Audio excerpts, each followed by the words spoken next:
Hello everyone, this is Yours Trivia. As we turn the page on 2020 and head into 2021, I hope everyone's having a safe and happy holiday seasons. Here on the channel, we're celebrating this with the 12 Days of Christmas special, featuring 12 separate top 5 lists related to the game Total War 3 Kingdoms. And after looking at the ways to improve the game in terms of gameplay in our first 6 days, these final 6 days will be focused on characters, as we will list out the top 5 characters from each of the major factions that could use an upgrade in terms of artwork. And for today's video, we'll be focusing on the faction of Wei. So to kick off our list, we have to start with Cao Ren, who I don't know why they haven't given a character artwork to. So in terms of importance, I think Cao Ren's up there with the likes of Cao Cao, who is his older cousin. And when Cao Cao first decided to start becoming a warlord, Cao Ren was a teenager and he was gathering up a bunch of his friends to aid his older cousin. And by the time when Cao Cao made his first army, Cao Ren brought about 1,000 men. Now you might think that's quite impressive, and it is, but you gotta think about what their backgrounds are. Cao Ren's father, Cao Chi, was an officer in the military at the time, and it's all due to the fact that Cao Cao's grandfather, Cao Teng, was a very powerful eunuch, so everyone in the clan was pretty well off. So Cao Ren, like Cao Cao, was definitely born with a silver spoon in his mouth and was able to collect massive followings in his youth. And when Cao Ren decided to follow his older cousin Cao Cao, he was pretty instrumental in every aspect of every single campaign that Cao Cao was ever part of, starting with defeating some of the Yellow Turban forces in the Qing province to create Cao Cao's first force in the Qingzhou Bing, all the way to critical moments in the Battle of Guandu, when their southern flank was getting attacked by Yellow Turban remnants led by Yuan Shao's envoy of Liu Bei, as well as some local leaders like Gongdu. And Cao Ren was only given about 5,000 men because that's as much men Cao Cao can spare at the front lines of Guandu to let him go back to put down those rebellions. And he did a great job there. And then after the loss at Chibi, Cao Ren was once again tasked with cutting off the flank by being the last force to remain in the northern part of the Jin province to hold key sites like Jiangling and Xiangyang.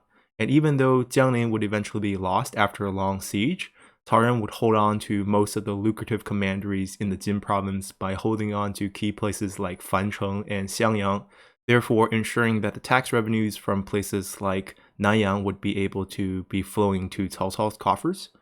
And then later on, when Cao Cao started to make moves to the west and met fierce resistance from some of the local clans, whether that's Ma Chao or whether some of the clans in the Hejian area, which included the Tian family, Cao Ren was tasked with putting down those rebellions as well. And in his final days, or final years, he was tasked with defending the entire south. He was given the military inspector position to take care of every military action within the Yi province, the Jin province, and the Yang province. And if you think about what's located in each of those provinces, you have the Yi province, which is Liu Bei's kingdom.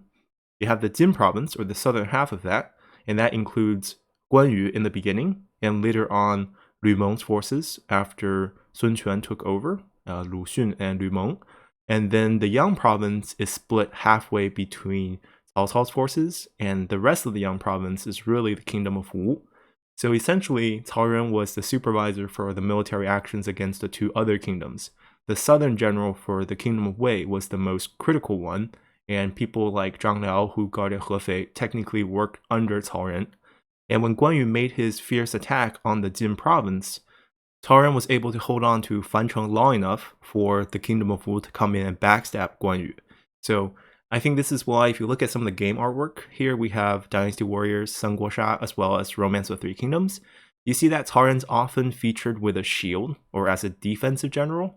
Now this doesn't mean he's a defensive specialist or anything like that, but whenever there's a critical situation that a flank needs to be shored up, a place needs to be defended, rebellion to be put down, Cao Cao often sent Cao Ren in. And when Cao Ren finally passed away, he was given a title which had one key word in it, and that word was zhong, or loyalty. And he was deemed as one of Cao Cao's most trustworthy generals and close family members that was able to be depended upon whatever the battle situation was. So Cao Ren really deserves a portrait as well as some unique skills in the game, and I can't wait to see him added in. And then moving on for the second most important character that I want to see added to the Kingdom of Wei, and that would be Cao Pi. Now, Cao Pi being the son of Cao Cao, technically third son in terms of age, but the oldest surviving son after the first two both died. Cao Ang died in the Battle of Wancheng, and Cao Shuo died before he came of age. So Cao Pi was the oldest. Now, that does not mean he automatically became the heir. There was quite a political struggle within the Cao clan of who would the next heir be, and Cao Pi eventually came out ahead and became the first emperor of Wei. And he would be the man responsible ending the Han dynasty, as he forced the abdication of Cao Xie to become the first kingdom of the three. So Cao Pi is quite important in any game featuring the Three Kingdom, and he should definitely be up there in terms of who needs to get a portrait next. Right now, he does have a pretty useful, unique skill in that he reduces faction-wide corruption by 10%, but he could definitely use an artwork to go along with that. So Cao Pi would be next on my list. And then moving on, speaking of Cao Pi, we have his wife, Zhen Ji. So we always try to include at least one female characters in these top 5 lists, and for the Kingdom of Wei, I think Zhen Ji would make a great addition, as she is very popular in all sorts of games and is pretty much a sex symbol in the Three Kingdom world, starting with her looks in Dynasty Warriors, her look in Sanguosha, as well as her look in The Romance of Three Kingdom. And even historically speaking, I believe Zhen Ji was a very well-known beauty. He was son to Yuan Shao's heir, and when Yuan Shao's city of Ye was taken by the Cao clan after the battles following Guandu, both Cao Cao and Cao Pi was looking for her. Cao Cao is super well known to take in widows, and Cao Pi actually beat his dad this time by taking his own guards to storm their house first so that he can get Zhen Ji. And the two of them eventually married. Now, there is also conspiracy theories and pop culture references saying that Cao Pi's brother, Cao Zhi, who is another likely heir for the throne, was also enthralled with her. So you have Cao Cao and two of his sons, all super fascinated with this girl here. And Zhen Ji was very well loved with Cao Pi for a period of time, but beauty doesn't last forever. And eventually, the rise of Guo Nuwang eventually replaced her, and Zhen Ji didn't have a really great end at the end of her life, as Cao Pi kind of ignored her, and rumor says that he directly caused her death. But I don't really want to confirm that. That seems to be more conspiracy theory. If anything, it was just a separation and kind of an ignoring situation. And you can tell by her name, Ji here is not her name. Ji means lady. And we don't refer to her as Lady Zhen, and the reason why is Ji is a lower tier term, because when you have lady, it's Zhen Furen, and usually lady is reserved for the main wife, and all the concubines are Ji. So in this sense, she is only a concubine status, and not really well valued in history. But regardless, she will be a great addition to the game, and her beauty is definitely well known, and I think for most of the Three Kingdoms players who have experienced any of the 3 games that I'm showing here, they have left a pretty good impression of her in those games. And moving on from Cao Cao's family members, which we have been largely focused on, and just to make things clear, Cao Cao has many talented family members. Whether you want to go the cousins non-direct line, you have people like Cao Hong, Cao Xiu, who could all get skins, Cao Zhen even.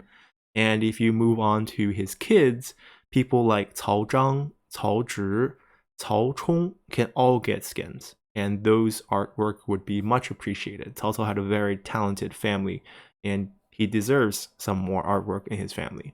But we can't have all Cao clan here, so we're going to move on and talk about his other generals who are pretty critical to his success, and that has to bring up the 5 elites. And from the 5 elites, the one that currently does not have a skin that most deserves it for the artwork would be Zhang He. Now, like Zhen Ji before, Zhang He's addition to the game would be great because he would work for multiple factions, as he started out in Yuan Shao's faction. And in history, Yuan Shao's unique unit in the game, the Defenders of Hebei, or really Da Ji Shi, or soldiers who use polearm Ji. It's a specialized unit under Yuan Shao's forces. That unit was commanded by Zhang He, so Zhang He definitely deserves a role. Now currently Zhang He, I believe, is a vanguard in the game. I don't know if they're going to change that, but if they do, I would like to see him become a champion if that's the case. And Zhang He is super talented. I think from a general perspective, he's definitely up there as one of the most talented generals slash strategists in the Wei army. And a lot of other generals get a lot of shine, whether that's the Xiahou brothers, whether that's Cao Cao's relatives. But those generals get their shine mainly because they are close to Cao Cao, as in they're either close relatives or distant relatives. Zhang He, as well as the other 5 elites, are non-family members, and they hold equal status as those family members because of their talent. And Zhang He here was an outstanding general that was often sent to the Western Front, defending the area around Chang'an and holding back Zhuge Liang's northern expeditions. The failure of Zhuge Liang's expedition, I believe the 4th one, at the Battle of Jieting, was due to Zhang He's attack. Zhang He was the one to defeat Ma Su in Jieting, which ruined Zhuge Liang's plans and held them back. And honestly, Zhang He would have been enough to hold back Zhuge Liang in pretty much all the expeditions, and it wasn't until Sima Yi was sent out west to supervise people like Zhang He that Sima Yi actually caused Zhang He's death by not listening to some of Zhang He's plans in the attacks. And in the end, he kind of sent Zhang He out to an impossible mission that even Zhang He told him that this is a bad idea. But because military ranks, Zhang He listened, went out, got attacked in an ambush. I believe he was literally shot off his horse with an arrow to the knee, and then he died in the battle that followed. So Zhang He's loss was a bit tragic, but before that point, after his surrender post-battle of Guandu, where he was also advocating Yuan Shao to take the man to go rescue Wu Chao even during Cao Cao's raid, because Wu Chao was a huge supply depot, and Cao Cao only took about 3,000 cavalry to raid it. It was not a very effective raid if Yuan Shao put up any defense, even in terms of rescue teams, and Zhang He wanted to lead that rescue team.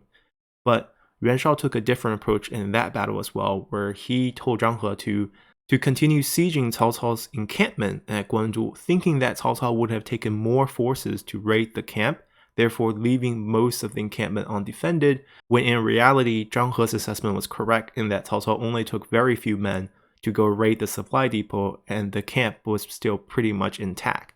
Therefore that didn't work and Zhang He was left, in a position where he surrendered to Cao Cao, but he went on to do great things beyond that point.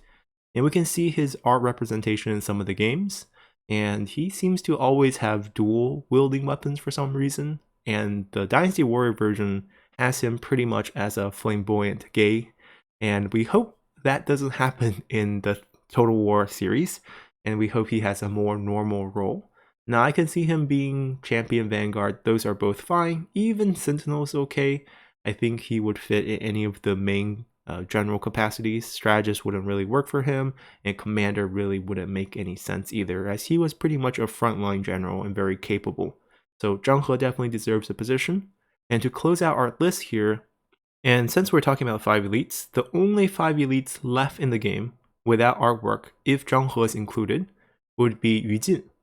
So I put Yu Jin here. And Yu Jin is another one of those long-serving generals that has been with Cao Cao for a long time. Now, Yu Jin, before he worked for Cao Cao, worked under Bao Xin, who actually saved Cao Cao's life by giving up his own in a very key battle. And after that point, Yu Jin worked for Cao Cao, and that was in the early days of the Yellow Turban and Dong Zhuo era. And since that day, Yu Jin worked in a key capacity for Cao Cao, and the reason why you have this 5 elite saying, this wasn't something that Cao Cao created in his lifetime. It was more something done by the author of Sanguo Zhi. And he just collected evidence from key battles where these same 5 generals were always the ones that were sent out as vanguards when they were attacking, and these 5 generals were always assigned as the rear guards when they're retreating. So they're always given key positions, so that explains Yu Jin's importance. Now obviously, Yu Jin's later life period did not end well. He was tasked with rescuing Cao Ren at the Battle of Fancheng when Guan Yu was sieging down the city. And his reinforcement forces fell into a trap by Guan Yu, where Guan Yu flooded Fancheng. That was a very famous battle where it's called Shui Yan Qi Jun, the drowning of the 7 armies. And that's because Yu Jin took 7 armies to go rescue it and got completely wiped out during that battle. And that gave a huge shock to the Wei imperial court, to the point where the Wei court was thinking about moving capitals because they thought Guan Yu was so strong that he wiped out the 7 reinforcement armies and still has Cao Ren under siege. Now, obviously, the eventual betrayal of Wu would solve that siege, but at that point, when Wei didn't know that Wu was going to backstab, they were really fearful of Guan Yu's attack, and Yu Jin would be taken prisoner after getting wiped at that point, so he became Guan Yu's prisoner. And when Guan Yu got killed by the kingdom of Wu, he became the kingdom of Wu's prisoner. And then he was obviously shipped back in a negotiation afterward.